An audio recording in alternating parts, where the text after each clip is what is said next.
The West's Available Capital Goods by Ludwig von Mises. This article is excerpted from Chapter 18 of Human Action, the Scholar's Edition, and is read by Jeff Riggenbach. If one were to measure the length of the period of production spent in the fabrication of the various goods available now, one would have to trace back their history to the point at which the first expenditure of original factors of production took place. One would have to establish when natural resources and labor were first employed for processes which, besides contributing to the production of other goods, also contributed ultimately to the production of the good in question. The solution of this problem would require the solubility of the problem of physical imputation. It would be necessary to establish in quantitative terms to what extent tools, raw materials, and labor, which directly or indirectly were used in the production of the good concerned, contributed to the result. One would have to go back in these inquiries to the very origins of capital accumulation, by saving on the part of people who previously lived from hand to mouth. It is not only practical difficulties which prevent such historical studies. The very insolubility of the problem of physical imputation stops us at the first step of such ventures. Neither acting man himself nor economic theory needs a measurement of the time expended in the past for the production of goods available today. They would have no use for such data, even if they knew them. Acting man is faced with the problem of how to take best advantage of the available supply of goods. He makes his choices in employing each part of this supply in such a way as to satisfy the most urgent of the not yet satisfied wants. For the achievement of this task, he must know the length of the waiting time which separates him from the attainment of the various goals among which he has to choose. As has been pointed out and must be emphasized again, there is no need for him to look backward to the history of the various capital goods available. Acting man counts waiting time and the period of production always from today on. In the same way in which there is no need to know whether more or less labor and material factors of production have been expended in the production of the products available now, there is no need to know whether their production has absorbed more or less time. Things are valued exclusively from the point of view of the services they can render for the satisfaction of future wants. The actual sacrifices made and the time absorbed in their production are beside the point. These things belong to the dead past. It is necessary to realize that all economic categories are related to human action and have nothing at all to do directly with the physical properties of things. Economics is not about goods and services. It is about human choice and action. The praxeological concept of time is not the concept of physics or biology. It refers to the sooner or the later as operative in the actor's judgments of value. The distinction between capital goods and consumers' goods is not a rigid distinction based on the physical and physiological properties of the goods concerned. It depends on the position of the actors and the choices they have to make. The same goods can be looked upon as capital goods and as consumers' goods. A supply of goods ready for immediate enjoyment is capital goods from the point of view of a man who looks upon it as a means for his own sustenance and that of hired workers during a waiting time. An increase in the quantity of capital goods available is a necessary condition for the adoption of processes in which the period of production, and therefore waiting time, are longer.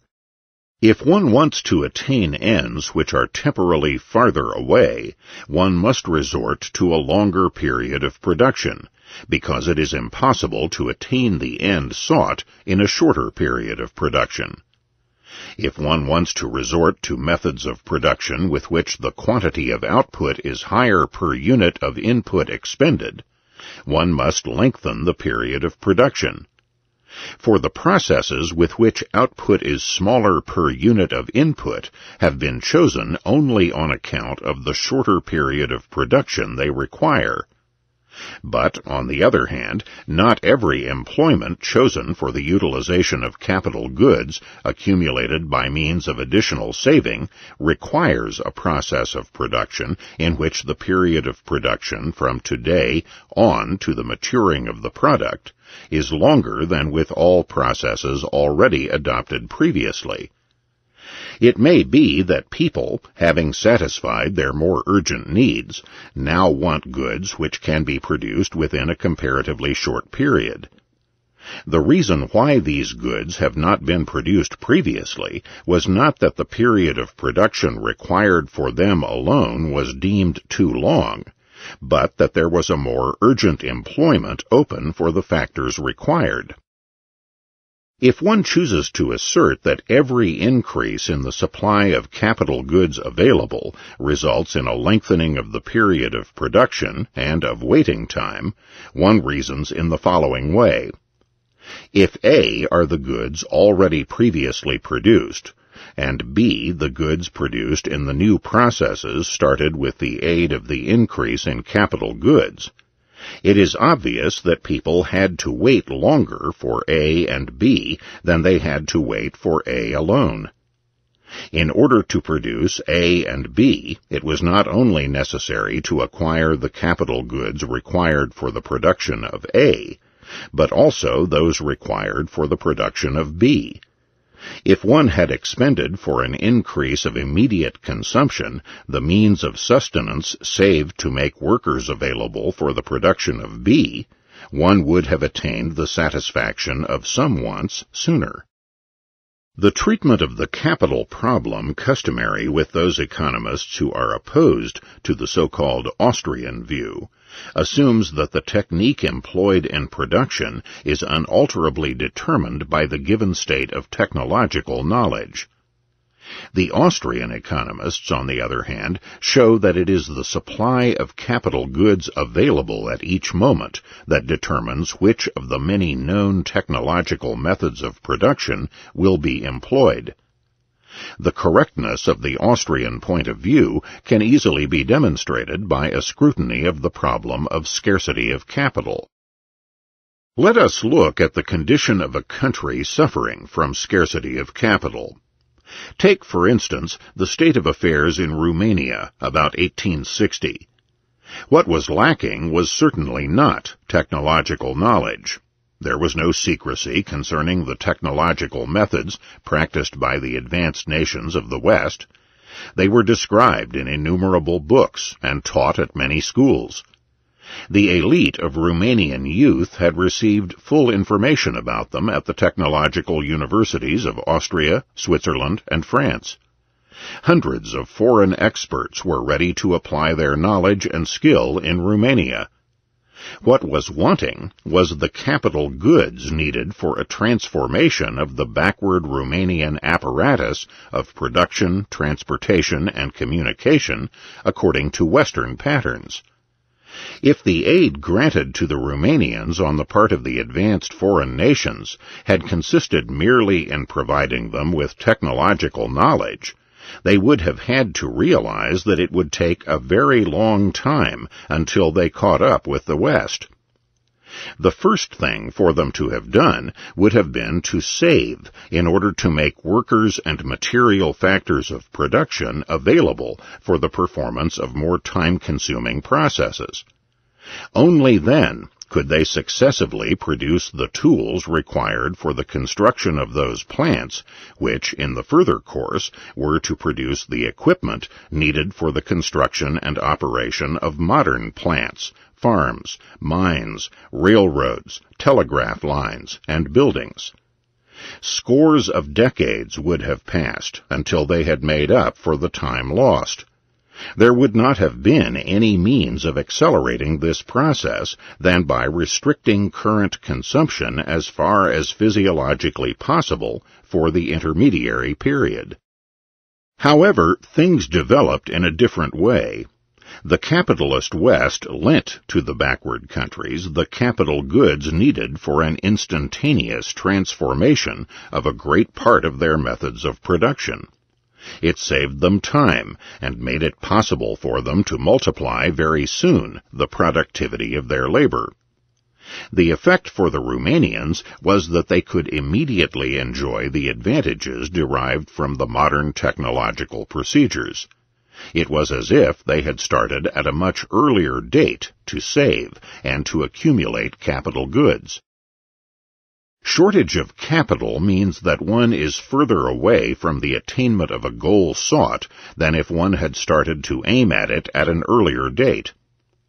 Because one neglected to do this in the past, the intermediary products are wanting, although the nature-given factors from which they are to be produced are available. Capital shortage is dearth of time. It is the effect of the fact that one was late in beginning the march toward the aim concerned. It is impossible to describe the advantages derived from capital goods available and the disadvantages resulting from the paucity of capital goods without resorting to the time element of sooner and later. To have capital goods at one's disposal is tantamount to being nearer to a goal aimed at. An increment in capital goods available makes it possible to attain temporally remoter ends without being forced to restrict consumption. A loss in capital goods, on the other hand, makes it necessary either to abstain from striving after certain goals which one could aim at before, or to restrict consumption. To have capital goods means, other things being equal, a temporal gain. As against those who lack capital goods, the capitalist, under the given state of technological knowledge, is in a position to reach a definite goal sooner, without restricting consumption, and without increasing the input of labor and nature-given material factors of production. His head start is in time.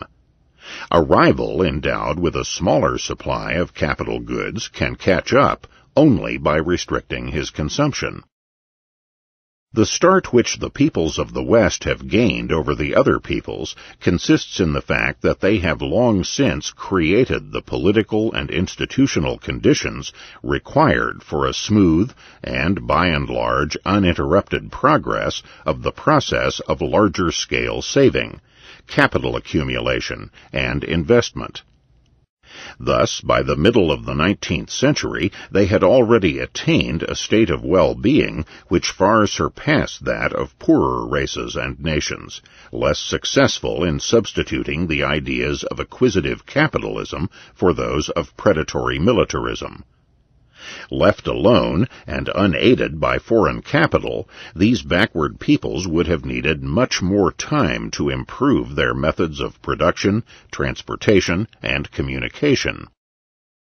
It is impossible to understand the course of world affairs and the development of the relations between West and East in the last centuries if one does not comprehend the importance of this large-scale transfer of capital.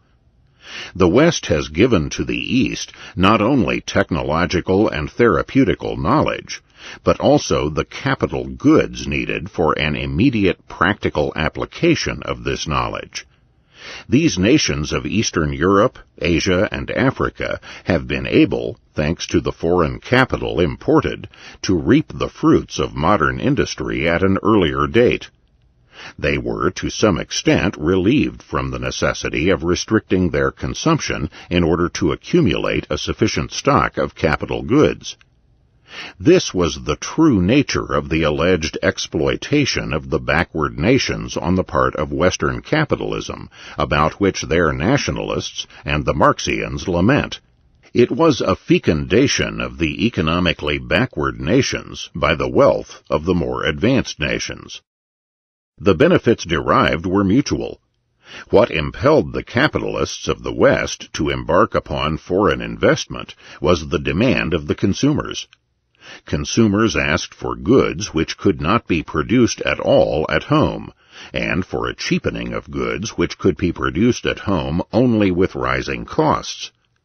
If the consumers of the capitalist West had behaved in a different way, or if the institutional obstacles to capital export had proved insurmountable, no capital export would have occurred. There would have been more longitudinal expansion of domestic production instead of lateral expansion abroad.